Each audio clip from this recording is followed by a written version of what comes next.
So today we are gathered to discuss what's going on in Armenia. We are actually, my friends are here, my colleagues are here for actually a different project. But we thought this is very meaningful because I already have millions of questions to ask them. So we thought, why not ask them in public so everyone else can get the answers. So I want to introduce you. Would you please introduce yourself? Sure, yes. I would like to once again apologize for being late and thank you for waiting and for coming in general. My name is Maria Karapetyan. I work at the Imagine Center for Conflict Transformation, the organization that actually brought me for today and for the next few days.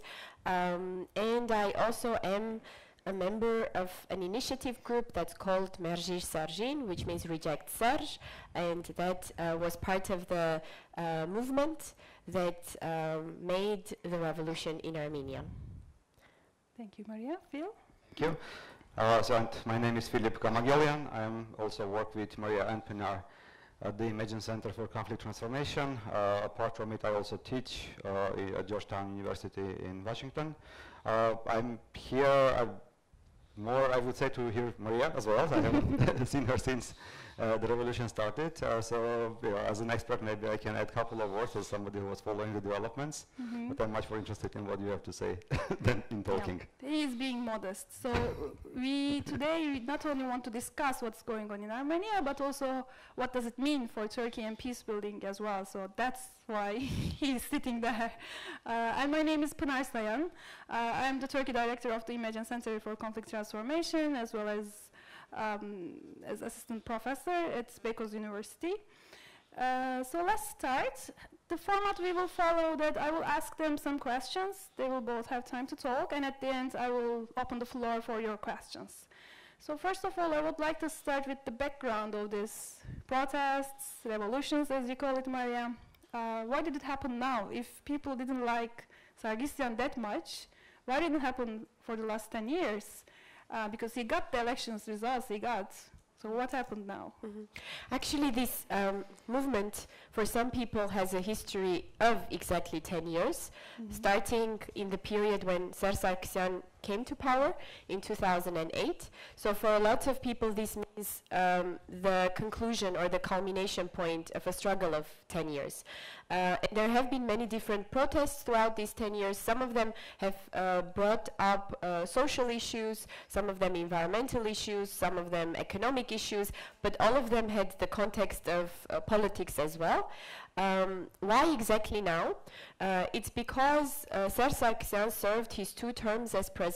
So for 10 years he was president of Armenia, and somewhere close to these 10 years, somewhere around 2014, 2015, his group, his party that was also the Republican Party of Armenia that has been in power for decades now in the country, initiated constitutional changes.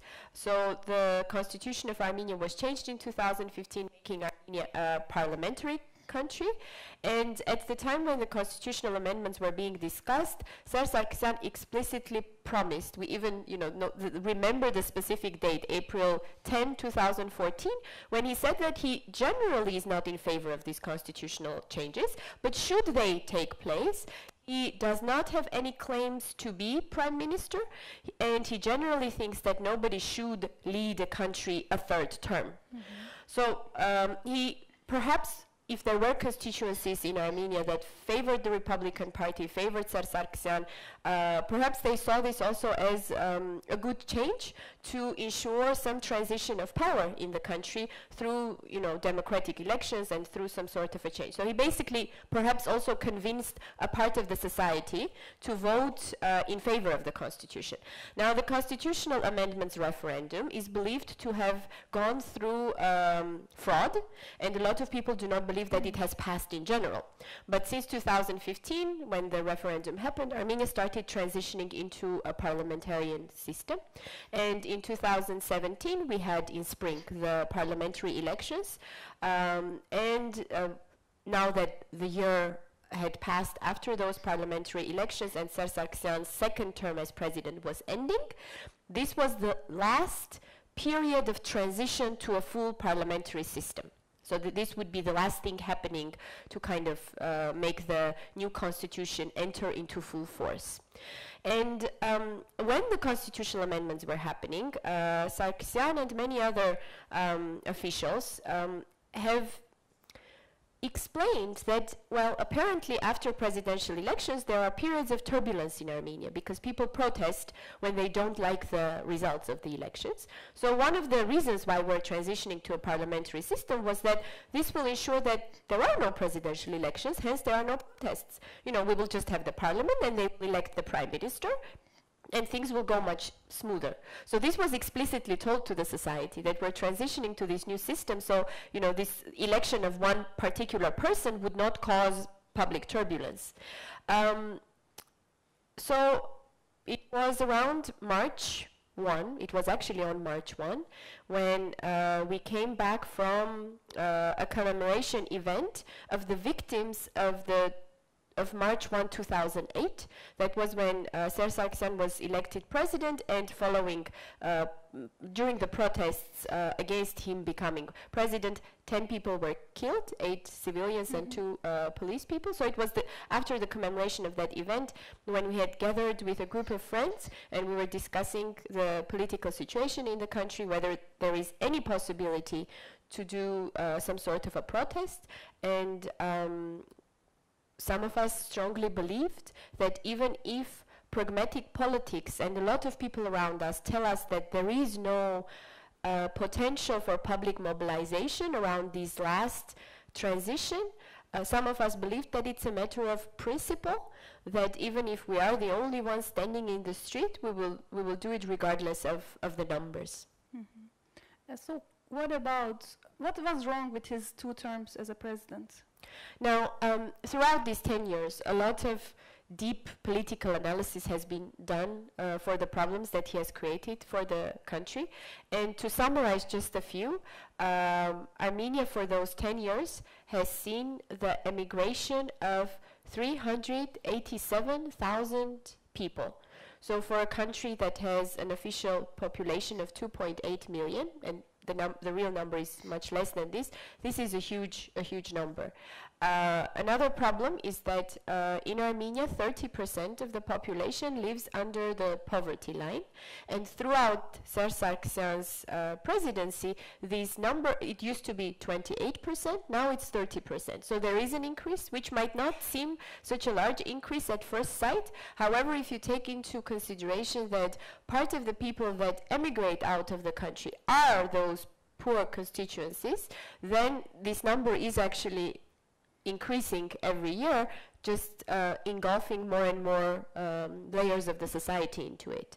Another problem is that at the beginning of his presidency in 2008, Armenia had less than $2 billion of debt, external and internal, and now it has tripled. It is close to $6 billion. So the state has borrowed, the government has borrowed money from international banks, from international organizations, has taken many loans to do social programs, reforms internally, but obviously they haven't led to any improvement of the life quality of the citizens, and they have mostly been subject to corrupt schemes, enriching the very few families that constitute, used to constitute the oligarchic regime governing in Armenia. Other problems that people saw are connected with the conflict context of the Nagorno-Karabakh conflict. In April 2016, there was an escalation that revealed the problems that a lot of the people in the society already knew, but it somehow became very apparent that the army is underfunded in the sense that Serzh Sargsyan himself admitted that it is okay that our army is fighting using arms of the 1980s, for example. At the same time, there are institutional problems within the army in the sense that the rate of non-combat deaths is very high, and other cases of abuse of power by higher-ranking militaries against regular soldiers. So these sort of problems also connected with the army and the conflict context. for a lot of people, the loss of the strategic heights, the 800 acres of land, was a serious issue. People brought that up as well as something that Serzh Sargsyan has called these territories as deserted land, that nobody really needed that, and people were saying, how can you use these words to describe these territories? So generally, these are, let's say, the spectrum of the issues that bothered people. And for the, let's say, politically aware parts of the society, just generally, him becoming the lead of the country for a third term was very problematic. So those people that are very politically aware saw this as cementing Armenia into an authoritarian state. So making these constitutional changes, lying to people, and then making this move to kind of perpetuate his power through a new constitution, this seemed like really taking Armenia not only off of the path of democracy, but really cementing it into an authoritarian state. Thank you. Phil?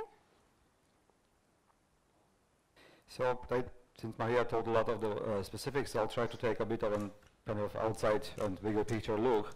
I don't think this is new. I think it's culminated in this movement. But Serzh Sargsyan came into power already extremely unpopular. That never went away.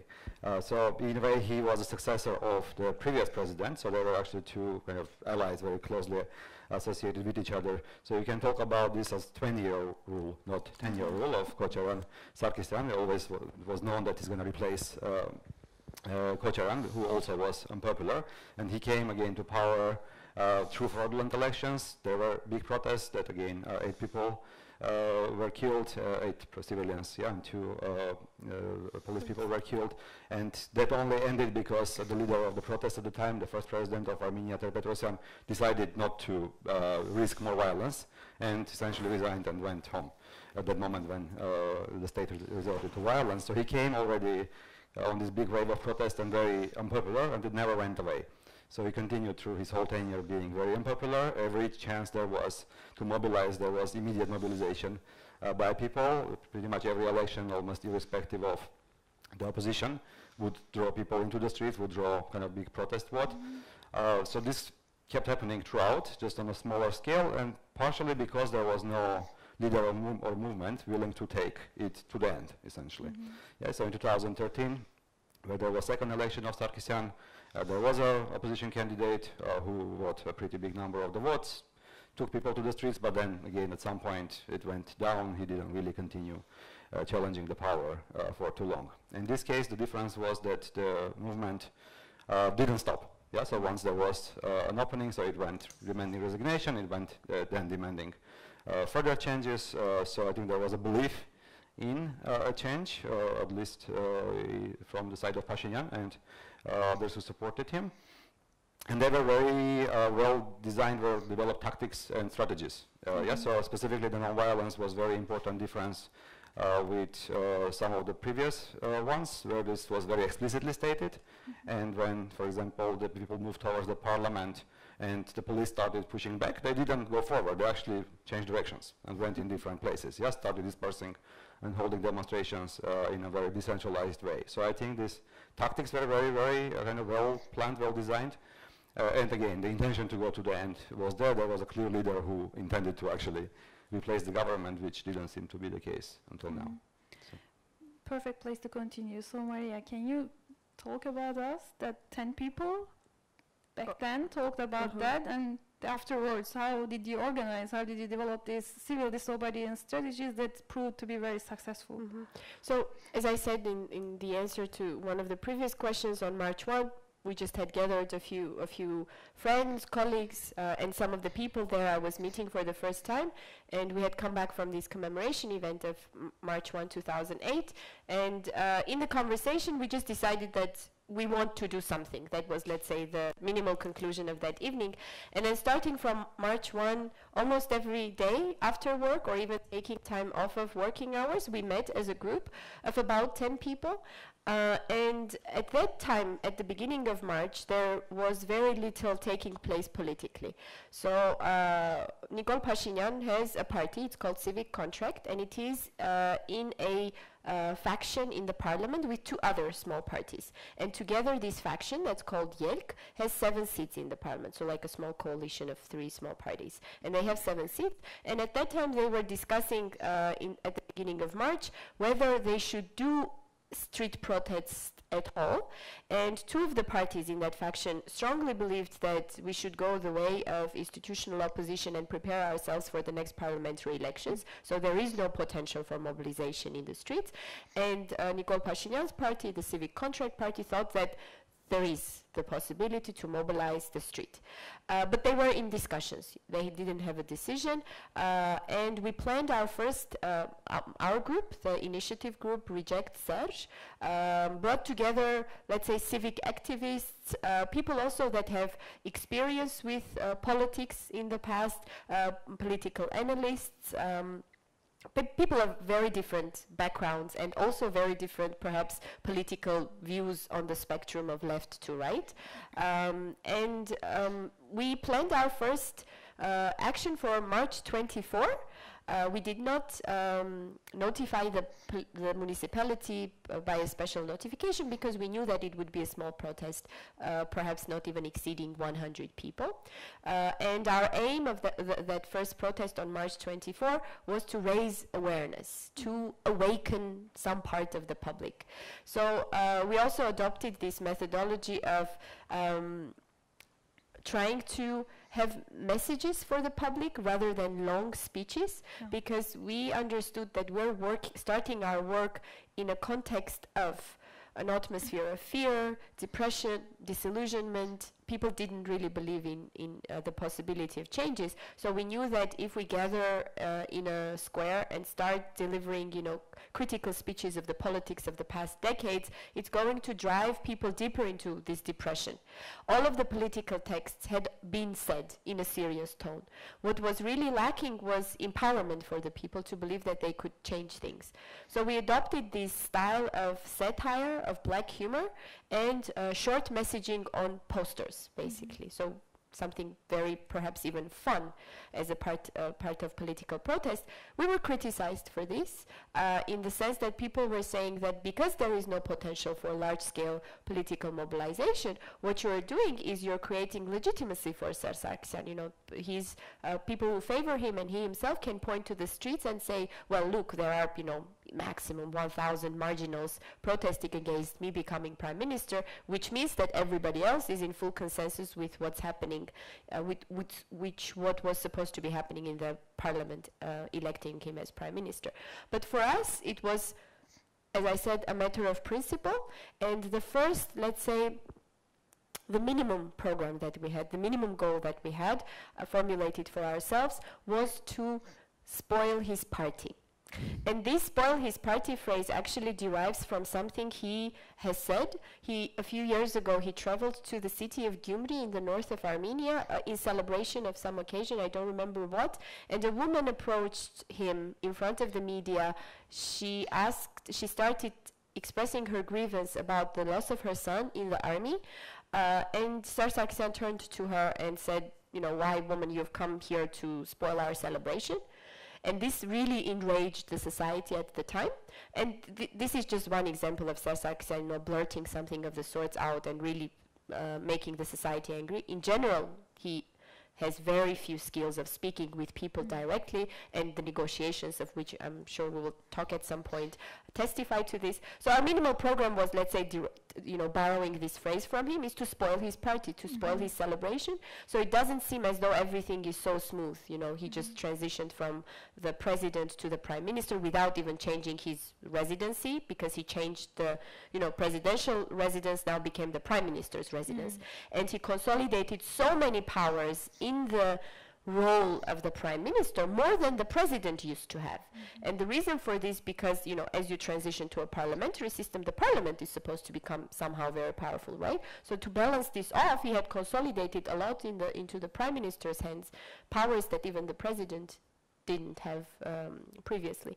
So we did our first protest on March 24. About 120 people participated in it. The police completely ignored this first protest. We knew that they were there because some people went around the blocks and they saw them hiding in the behind the Constitutional Courtyard and the Conservatories Court, but they never showed up. And there was media coverage of this protest. They didn't show up because the police and generally the government has also learned lessons from the previous rounds of protests. They knew that if there is a confrontation with the police, if there is a clash with the police, this draws more people out. So their strategy was to ignore this until it dies away by itself. At some point in March, the Civic Contract Party made up its mind. I think it's on March 19th that they had a board meeting of the party, and they decided that they are going to go out into the streets. And from that point on, they said that they will announce their roadmap only on March 30th. Or 31st. So we knew that there will be political power also coming out into the streets to do protests, but we didn't know exactly what at that point. Generally, we knew that the Civic Contract Party and Nikol Pashinyan stresses the use of non-violence, but we didn't know exactly like what's the plan. At that point in March, there was also another group of people that unites a few political forces. It's called the Front for the State of Armenia. It unites a diasporan organization that's called the Armenian Renaissance and some people from the Heritage Party in Armenia and other, let's say, groups of people in the country. Most of these people are strong supporters or people who are compassionate towards the Sasna Tsarer group, which is the group of armed people that captured the police station in summer 2016 following the April escalation. During some of our protests, because they were in the city and also during rallies, we actually came in contact with this group as well, the Front for the State of Armenia, and we also had a joint event with them on April 9.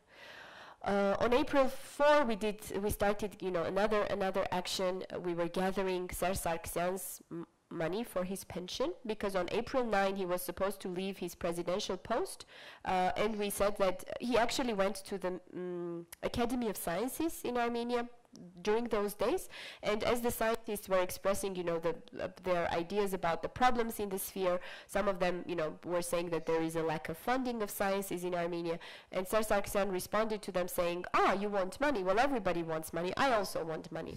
So this also, became a topic of wide public protest. So, borrowing again from his own speeches, we decided that if the person is asking for money, maybe as a nation we can put out an effort of gathering his pension, and then maybe he will leave if he wants money.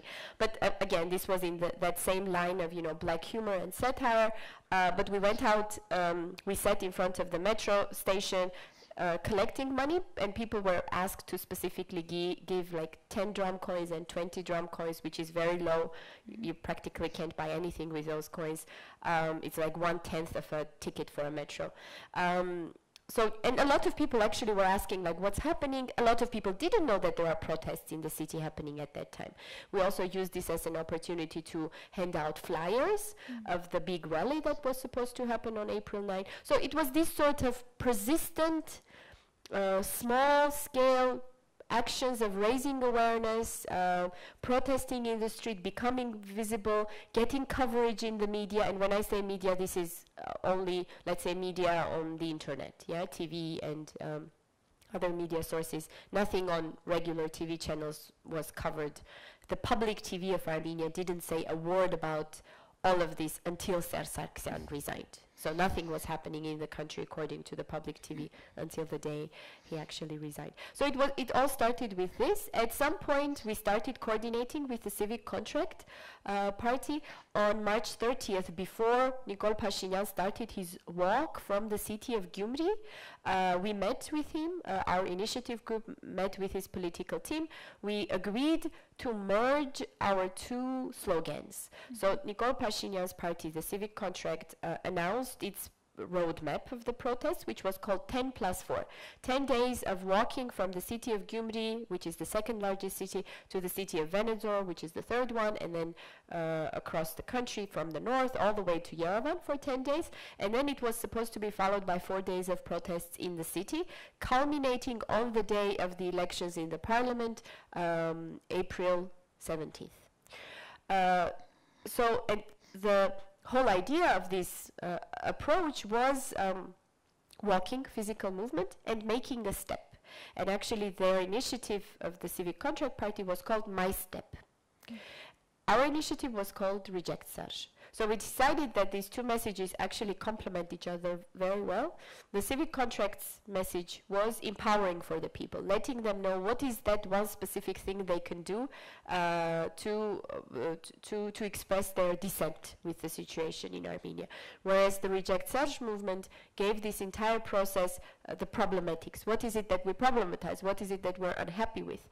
And we actually, during those initial interviews and conversations, we had to explain to people that when we say Serzh, we don't just mean Serzh Sargsyan's persona as a person. He is actually the symbol of an entire system for us. And this is actually the beginning of systematic change, should we succeed in preventing him from becoming prime minister, because that was the initial goal, so that the Republican Party doesn't nominate him, or if they nominate him, and we were sure they would nominate him because they were saying in one voice that he's irreplaceable, then at least the parliament will listen to the voice of the people in the street and he won't be elected prime minister. But we were stressing that if we succeed in this, obviously our goals will be reformulated, because Serzh Sargsyan is the symbol of the entire system. We want systematic changes in Armenia.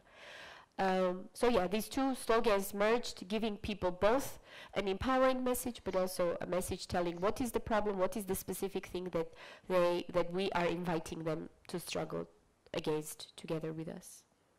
Yeah, I'm sorry I answered the questions for such a long time, forgetting even what it was about. Actually, you should continue. Then you started the sit-in. Yes. Well, okay. Then let me continue. For a few, for one day, our initiative group went and joined the civic contract, and we walked together for an entire day. We had the bonfire in the evening, and all of this, was very widely covered on social media. From around the bonfire, we would have these lives, and the civic contract would have it every evening, telling the people how the day went, what was happening. And we should take into consideration that when the civic contract party was walking, every day there were 20, 30, 40. That day that we went, there were a lot of people walking, maybe 70, but not more than that. Yeah, so it was very static throughout. It was gaining more coverage, but it wasn't like exploding or anything. Meanwhile, in the city, we were doing our protests, which actually, at first, the first one had 120 people, but then they would increase in numbers. On April 9, we had close to 1,000 in the Opera Square, Liberty Square, but not more than that. The Civic Contract Party was supposed to move into, arrive in Yerevan on April 13th, and we went to the periphery of Yerevan and walked with them together to the Liberty Square, and basically that was the moment when everything converged within Yerevan, as in from that point on it just became one movement, let's say, yeah. And as we came to the Liberty Square, we had a rally there, but we already knew that we shouldn't stay at Liberty Square. We had this conversation prior, like, why is Liberty Square the place of protest in Yerevan? It is because it's an enclosed area. It's in front of the opera house, and there are gardens around it. So it basically is a protected area both for the protesters that stay there, but also it does not interfere with the life of the city. So you can safely stay there if you want to camp there. You don't really cause problem for other citizens. And this wasn't our aim, not to cause trouble for anybody. So we knew that as we do that first rally in Liberty Square, we're not going to stay there. And right nearby, there is this huge intersection of, city arteries crossing each other. It's called the French Square. So we said we're going to the French Square and we're going to camp there. At that point, it seemed, that something new fundamentally new is happening in the city. First of all, this change of place was breaking the stereotype that we should stay, and actually the Liberty Square does have, this memory of violence against protesters because the police has come there numerous times dispersing. It was closed down for renovation for months and years, not allowing people to express their protest there. So we moved out of the square, and we stayed on the French Square for a few days. And then as Phil was saying, the day prior to the elections, we decided that we need to move up Bagramia Street. I can't exactly say this was a mistake, because we needed to try that, because we wanted to move to the National Assembly. The idea was to keep it under a blockade, so that the members of parliament couldn't enter the building of the National Assembly. They couldn't vote once, and we knew that a week from there should be a second voting, and if we can actually fail the second one as well, Serzh Sargsyan won't be elected Prime Minister. Meanwhile, by the way, as we were in the French Square, he was appointed officially as a candidate by the Republican Party, and actually the Republican Party, what we called, ran away from Yerevan to have a special session in a nearby city, because they knew that if they do it in the city, we would go and surround the building of the Republican Party. Of course, there was conversation that this was pre-planned, that they initially wanted to go into the countryside to do this. So anyways, our idea was to block the National Assembly, but as we started moving that street, Bagramia Street, which houses these two quote-unquote sacred places of the state, the president's residence, which is now the prime minister's residence, and the National Assembly, it gave a lot of deja vus of the past protests again, of going up these streets, putting, tens of thousands of people, and then the police kind of blocks it from the front and even from the bottom, and you have no exit strategy from that street. But we needed to try that. Still, this was done in a very, from the protesters' side, in a very light-hearted manner.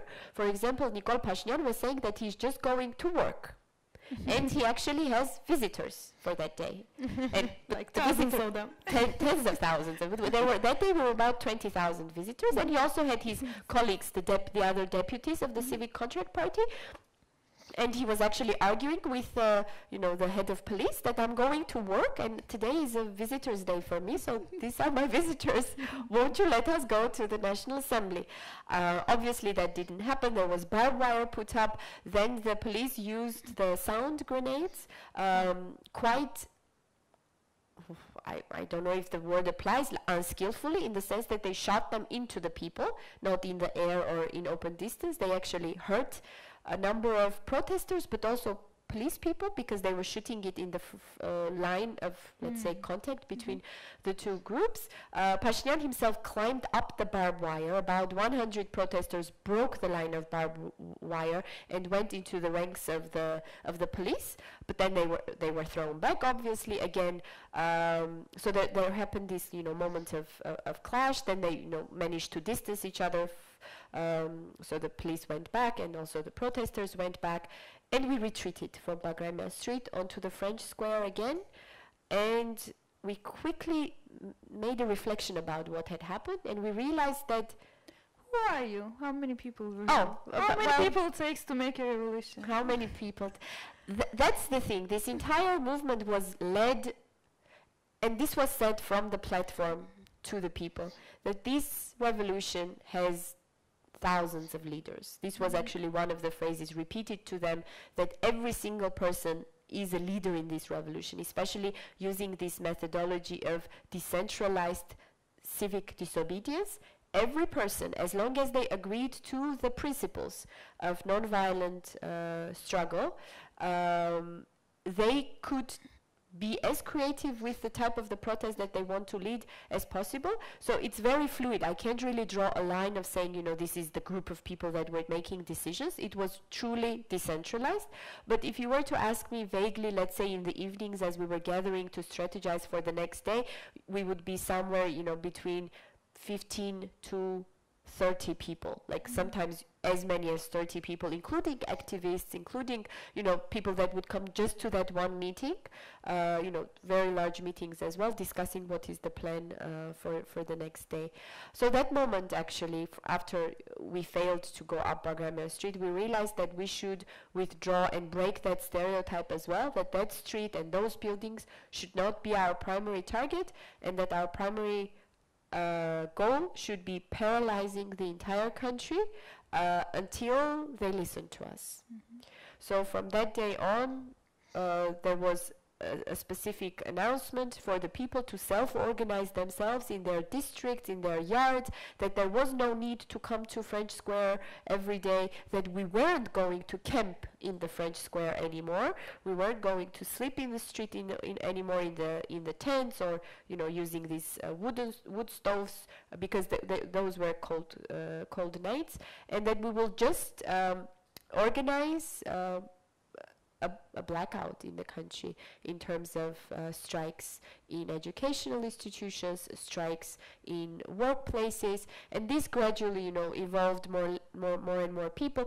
During the day, we would obviously do walks, but there were parallel walks of thousands of people in different parts of the city, and also going beyond Yerevan. Also in other cities of Armenia, people started already, you know, catching hold of the idea of what they're supposed to do, and I suppose a few factors played into the success. One of them is this call for non-violence. And by the way, at the initial stages of discussion, there was a lot of resistance. Pashinyan himself, explaining this method, was saying that we should not use violence as a method, but we also as an action, but we also shouldn't use violence as a counter-action. So he was saying that as a police person approaches you and hits you, you don't respond. And people were saying, some were resisting this idea, saying, it's my fundamental right of self-defense. How can you ask a person not to use their right to self-defense?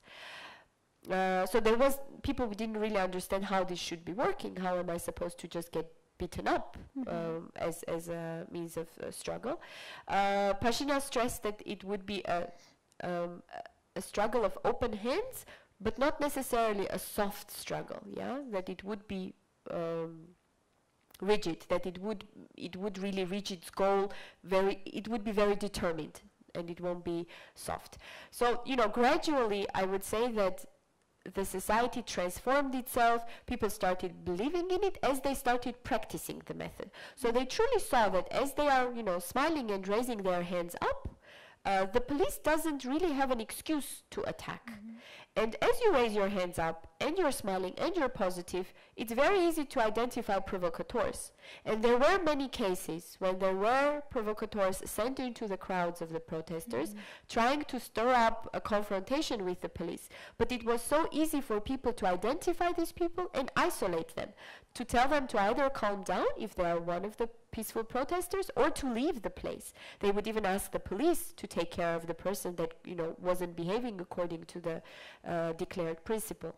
So, you know, this decentralized action also empowered people, you know, to be creative, to decide what they want to do, you know, use their cars, use whatever method. You know, during these days we had marches of pregnant women, marches of bicycle riders, heavy truck drivers, all sorts of, you know, groups of identities or professional or any other sorts, you know, organize themselves into groups to participate in the protest. Should I go on, like, narrating things that happen? I think I'm boring people to death. Maybe they should ask questions. I think it's amazing, but let's move on and we will come back to specifics of that, okay?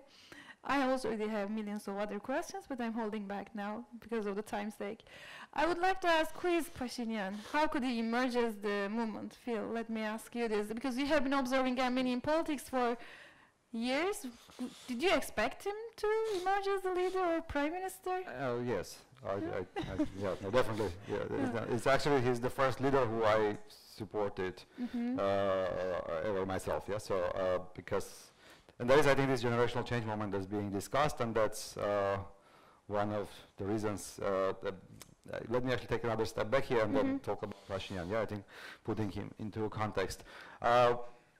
So a lot of the post-Soviet states had transitions, yeah, so Ukraine, Georgia, and so on. We saw in all of this, though, what happened was that Soviet nomenclatura people came to power. So Armenia initially didn't follow this path. Very first leaders, Petrosyan and his surrounding were dissidents in Soviet Union, in Armenia. But then almost immediately, once he was overthrown, the next two people, essentially Kocharan and Sargsyan, are also Soviet bureaucrats, essentially. So in this sense, it was very similar to a lot of the former Soviet states that after the first wave in early 90s, where then, essentially former elites in some form came to power. And why it's important? Because the methods became very Soviet. So yeah, essentially people changed, the name of the country changed and so on, but the methods from education to the governing were very essentially authoritarian and Soviet, yes, from suppression of the civil society to suppression of media to simply non-communication to people, with people. And I think this was what essentially where the government lost. The struggle in the first place, I think, is the losing the narrative, because the state TV wasn't showing anti-protest or trying to make its own message. It wasn't showing anything.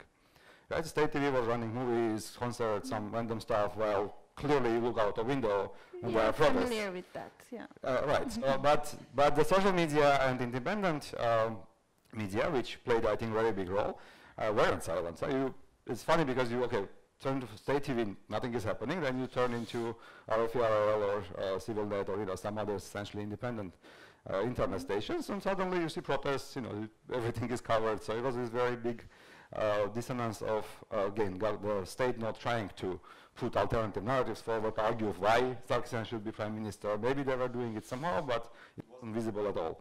Yeah, so there was kind of no culture, no institutions of to people. So there was no strategy prior to or at that moment. Yeah, but Maria mentioned when they actually were trying to surround the Republican Party headquarters, the protesters, to prevent the nomination, they ran away. That's actually, I think everybody would concur, to the small town and announced. So it's not, it would be fine if they decided to hold it not in the capital city but somewhere else. But it was known post factum. So they put a video out of nomination after it was done. So it was not, they couldn't even risk it essentially to somehow make it public that they are going to nominate Sargsyan as prime minister. So all of this, they lost essentially the narrative or the ability to communicate, to even counter-organized, at least at that point.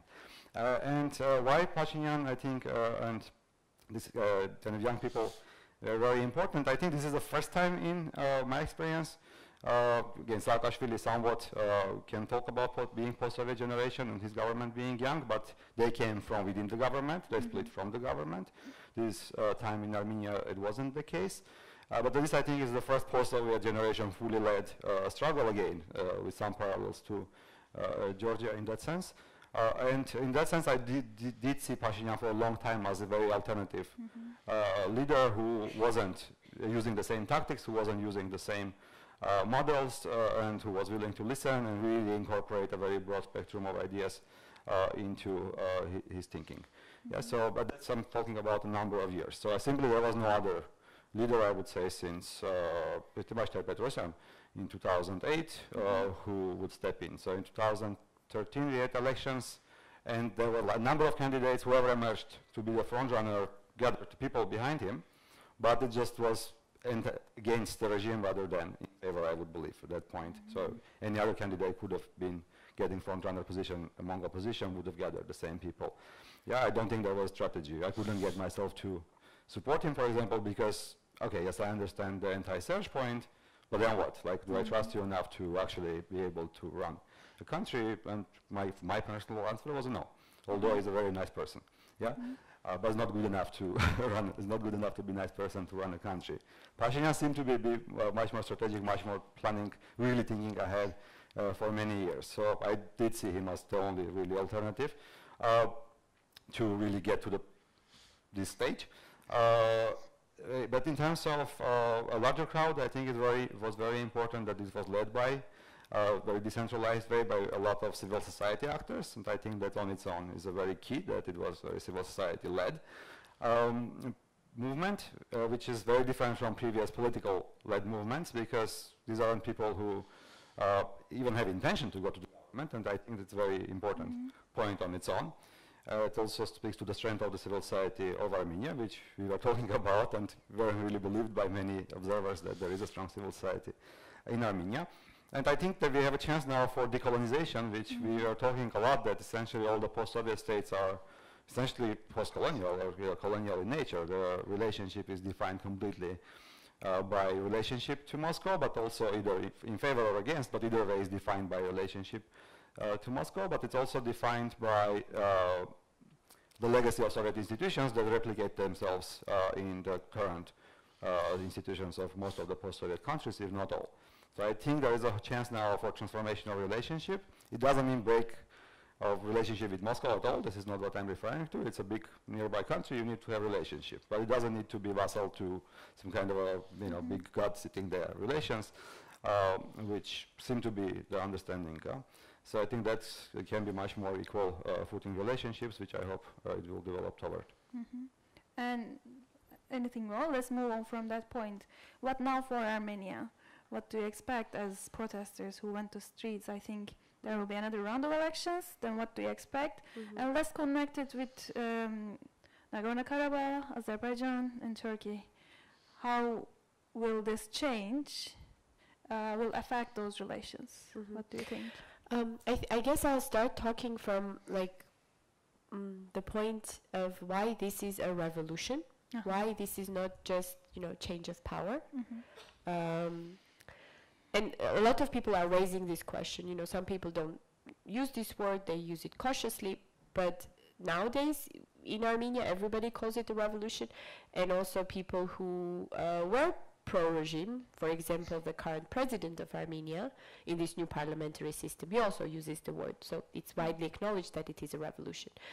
Usually a revolution implies deep changes. It might even mean the reorganization of the state into a new form, into new relations, changing, let's say, even the economic system, the French Revolution, or the revolution that happened at the end of the Russian Empire, bringing socialism, a new form of organization of the state. So in this particular case, people might wonder why this is a revolution, not just a change of power or a change of regime. I believe this is because, on paper, as a country, Armenia was a democratic republic, but in reality, it was taking this path more and more into an authoritarian state. So the reality was a completely different type of organization of the state.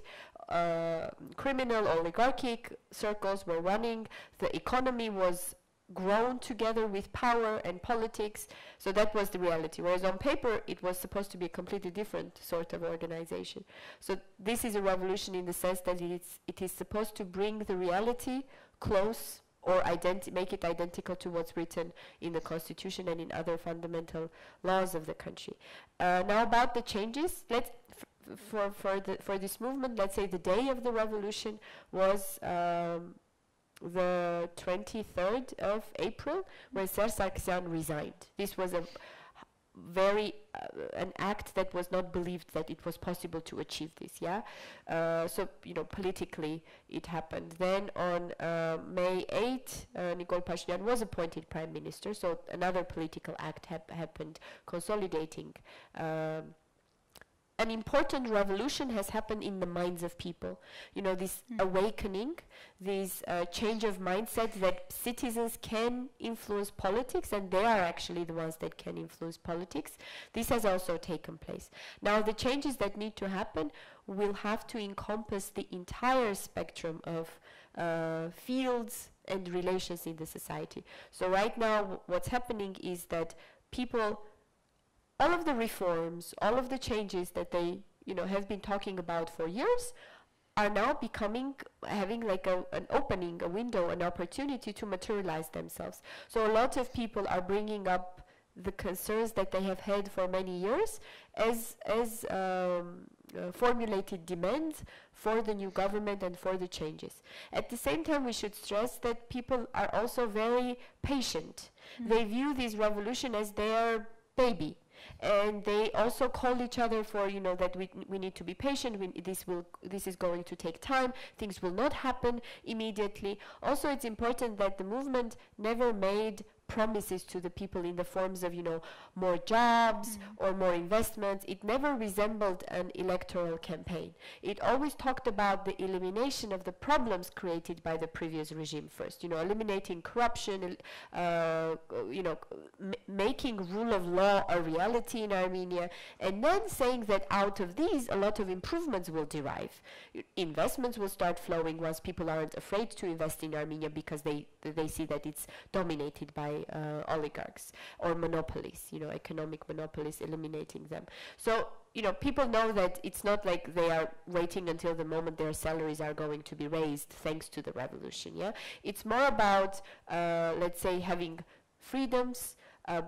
It's more about democracy finally taking a shape. It's about also direct democracy and participation. That's very important to people. What is their input into decision making? And you can see that people stay mobilized. They stay aware, even though they have gone back to their daily routines. But there is a lot of public oversight around every single political decision that's being made by the political team of Nikol Pashinyan.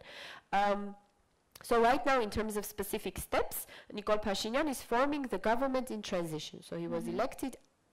The first time he wasn't. The Republican Party showed resistance. They didn't want to elect him first, then they did. So now he's forming this government in transition, which is supposed to be a government of national consensus, as in it's supposed to encompass and have people from all sorts of political views, as long as they express solidarity with the ideals of the revolution and the movement, in the sense that including also the Republican Party, the other parties in parliament, and even in principle extra parliamentary powers. So it's supposed to be this, government in transition. For example, yesterday there was the appointment of the head of the police that was that used to be the head of the police of the city of Yerevan. Now he's the head of the entire police of the country. This is exactly the same person that was negotiating in the streets of Yerevan throughout this protest. So this is the person that we were clashing with on Bagramian Street. This is the same person that in 2008 was harshly beating up activists, so it is, a lot of people also criticize this, that they don't see this as a change, but obviously the movement has made a commitment that this is not going to be a period of vendettas, it's not going to be a period of removing the entire old system, regardless of what's the person's merit or what's their possible input into the future of the country, but it's going to be a period of transition. So still, let's say the ultimate goal, political goal of the revolution stays the dissolving of the parliament, which is very hard to do with the current constitution of Armenia. There are multiple obstacles created for this. So Nikol Pashinyan will present a program to the assembly. The assembly can reject the program, and then we need to go through 2 rounds of new elections of prime ministers, and they need to both fail for the assembly to dissolve by itself. So basically, in the constitution, there is no way for an actor to dissolve the parliament. It needs to dissolve by itself through failing to re-elect a prime minister in 2 consecutive sessions after Nikol Pashinyan's program is rejected. But now it looks like we will go a different path. Pashinyan will, together with his team, will create a program that is actually applicable, and the expectation would be that the National Assembly approves of this program, and this program needs to also include changes in the electoral code, because large parts of the society, if not everybody, does not want new elections with the old code, because in the parliamentary system, it is a combination right now of the proportional system of party lists, but also the majoritarian system, which is called actually a rating system, which creates this very corrupt hybrid of the majoritarian system, as in, let's say, authorities in different districts collect votes, they buy votes for themselves, but this also contributes to the party. So it has mixed these 2 systems together in a way that creates a very non-representative National Assembly, let's say, yeah, to put it mildly. So this needs to change before the new election, so this will hopefully be part of the program that Pashinyan presents to the Assembly. But after he implements the code, he will most probably resign. And then we need, the expectation is that the public will mobilize again to ensure that the parliament does not show resistance in failing to re-elect a prime minister again, yeah. In terms of, let's say, regional relations, so far, well, actually throughout the movement there was a period when the government, the Republican Party, tried to show what from their perspective would be the weakness of the movement, saying that Nikol Pashinyan does not have a clear idea of foreign policy, and he also does not have a clear idea of how he's supposed to lead negotiations in the Nagorno-Karabakh conflict. So initially the movement had said that, you know, this whole process has no geopolitical context. This is an internal matter of Armenia, so geopolitics does not play any role here. Regarding the Karabakh conflict, this is my analysis rather than what Pashinyan and the civic contract has said. Throughout these years, the government, the previous government, Serzh Sargsyan's government and the Republican Party, has fed the society a maximalist version of the resolution through the education system, through the media, and has really kept the negotiations under a very thick, impenetrable curtain of invisibility. Yeah, so people didn't really know what's being negotiated, what let's say, for example, compromise entails. And at some point, as you know, after April 2016, and as Sargsyan tried to mildly pronounce the word concessions, the opposition, some part of it, would actually mobilize public opinion against this. So the same, you know, let's say, nationalist sentiment that had been disseminated in the society was also used by the opposition, saying that now Serzh Sargsyan's government is not the one that can pursue the national interests.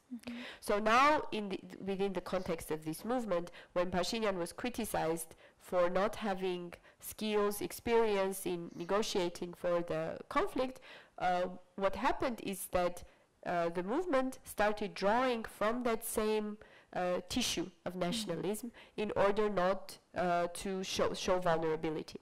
So Pashinyan said that both in terms of foreign policy and in terms of the conflict, his government would maintain a line of continuity. So this would mean that, first of all of the institutional memory of the previous government needs to be passed on to the new government, because if you don't know what was happening in the negotiations, there is hardly any maneuver that can be possible, and that there will be also continuity in the state policies. Regarding the conflict, right after his election, he actually went to Karabakh on a trip because there was the occasion of the holiday of May 8th, and there during the press conference he also stressed that it's very important, and this is something new that hasn't been brought up before, that it's very important for Karabakh to be back to the negotiation table. So, and this is a new, let's say, demand on the side of on the Armenian side in the conflict negotiations.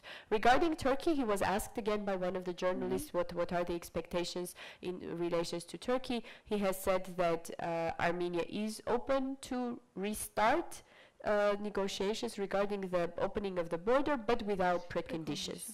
So I guess in this context it is a bit more positive than for the Karabakh conflict, because he is, you know, Serzh Sargsyan withdrew the protocols before he left, right? A completely aimless move. I mean, nobody expected anything to happen. It wasn't triggered by anything. There was this excuse that he's leaving the government as president and he has brought this protocol, so he should be the one withdrawing them. But I mean, it was a pointless act. So against this background, it seems like, you know, this seems like a more positive message, saying that we're open to negotiations. Not that, you know, withdrawing protocols would mean completely denying the possibility of a future conversation, but like leaving the door open. Yeah. Phil? quickly touch on this point of revolution and the domestic politics before moving to Turkey and Azerbaijan conversation. Actually, I called it revolution though myself, but actually, realistically, I want to step back and say it's to be seen if it's a revolution or not. Right now, it's only change of top leadership, and that's it. Yeah, so right now, all the systems are still in place, and we are to see if it's going to become a systemic change or not. Based on that, we can make an assessment, in my view, if it's a revolution or simply a change of prime minister. Here I'm optimistic, but cautiously optimistic, because, for example, I think what was really great about the movement was it was decentralized. It has a very strong feminist movement, voices, one of them sitting next to us, leading it, and surprisingly, actually, getting a lot of positive support. Yes, so prior to this, there was a stereotype that Armenia is a very conservative society, and you can only mobilize it based on nationalist patriarchal rhetoric. Suddenly, there wasn't a rhetoric coming from the stage. Very few nationalist voices probably were the minority among the leaders of the movement, and people were clearly in the streets and supporting. There was very kind of pronounced LGBT rights movements and so on were very visible in the streets and not drawing any kind of attacks or criticism. I was very kind of hand by hand with nationalists at the same time. So that created this very kind of inclusive atmosphere, which is yet to translate into change in governance. And up to this point, actually, I was checking the messages up to walking into this room, looking into the appointments, and so far there are no women. Actually, I got a promise a second before walking here that the women's names are coming up, but up to this moment, I didn't see even any woman appointment. So yeah, it has a small kind of visual on its own, but I think it signals many other things that will follow. So that's again yet to be seen, but I do believe that there is overall an understanding of this and intention to change the way the politics are done. Now, in regard to Karabakh, Azerbaijan, and Turkey, so there is. I can understand. The line Pashinyan has right now is much more nationalist than I would like to see. That's for sure. I know, and I don't know, again, as an observer, I don't know if it's a pragmatic move to safeguard himself from nationalist attacks, or it's actually, what he and his group mean. I think it's somewhere in between, but I do think they actually believe in what they are saying, which I see a change in his personal rhetoric after 2016 escalation, where he went himself to the front line with a group he mobilized, and I think this changed not only his, but a lot of people's opinion who were prior to that pro-peace, and suddenly seeing this as an inevitable war, essentially, and just not having a choice but to be defensive. So I think that might be actually having a big influence as well. So now, about specific pronouncements he made, although he talks about continuity, I don't see a lot of continuity, and it might be a good thing. So he made a couple of big policy changes that he pronounced at least so far. One, that Armenia will not be representing Karabakh at the negotiation table. Armenia will be supporting Karabakh, but will be representing so he'll be representing only Armenia and not Karabakh, which I think is a positive change. However, it's going to look from Azerbaijan, otherwise I personally strongly believe it's a positive change, because I see a big problem in Armenian state representing Nagorno-Karabakh, while at the same time positioning this as two different entities. And I think it closes the room for really openness of negotiation. It actually prevents from Karabakh having a voice in this conflict, which I think it should. Second one,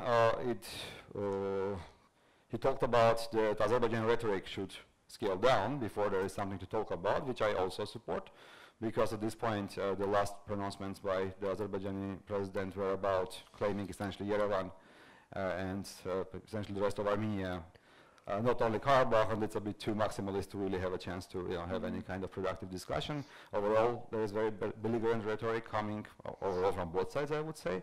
Well, at this point, we don't have one side anymore. We don't have Sargsyan, so Aliyev is left, as the side. So I think, and to be fair to them, I haven't seen any particular rhetoric in last month coming from Azerbaijan. I think they were actually very consciously taking a it slow and really seeing how this develops and really weren't trying to use the moment or again somehow escalate the rhetoric or let alone escalate militarily. So I think it's a very positive step coming from Azerbaijan, even if it's a non-step at all. Is it it's a step.